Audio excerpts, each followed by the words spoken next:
March મહિનામાં વિદેશી પક્ષીઓ વતન પરત ફરતા હોય છે, પરંતુ આ વર્ષે કચ્છના વિશ્વ પ્રસિદ્ધ રોડ ટુ હેવન પર કંઈક અલગ જ દ્રશ્યો જોવા મળી રહ્યા છે।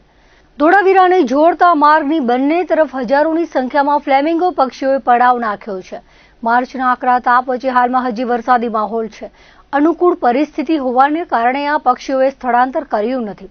આ અદ્ભુત નજારો કુદરતની કરામત જેવો લાગે છે। ખાસ તેઓ ચોમાસાથી શિયાળા દરમિયાન રોકાય છે અને જેમ જેમ ઉનાળો શરૂ થાય અને રણનું પાણી સુકાવા લાગે ત્યારે ખોરાકની શોધમાં અને ગરમીથી બચવા સ્થળાંતર કરવાનું હોય છે। પરંતુ ખાવડાથી ધોળાવીરાના રોડ ટુ હેવન પર બંને તરફ પથરાયેલા પાણીમાં ગુલાબી સુરખાબના ટોળા જોઈને એવું લાગે છે કે જાણે આ પક્ષીઓ પણ કચ્છમાં કાયમી જોવા મળશે। ફ્લેમિંગો સાયબેરિયા, રશિયા, અફઘાનિસ્તાન અને ઈરાન જેવા ઠંડા પ્રદેશોમાંથી હજારો કિલોમીટરનું અંતર કાપીને આવે છે। જ્યારે ત્યાં કડકડતી ઠંડીને કારણે ખોરાક મળવો મુશ્કેલ બને છે, ત્યારે તેઓ કચ્છના રણના ખારા પાણી સાનુકૂળ વાતાવરણ તરફ પ્રયાણ કરે છે। પાણીની ઉપલબ્ધતાને કારણે રૂપકડા મહેમાનો ઉનાળામાં પણ રોકાયેલા જોવા મળે છે।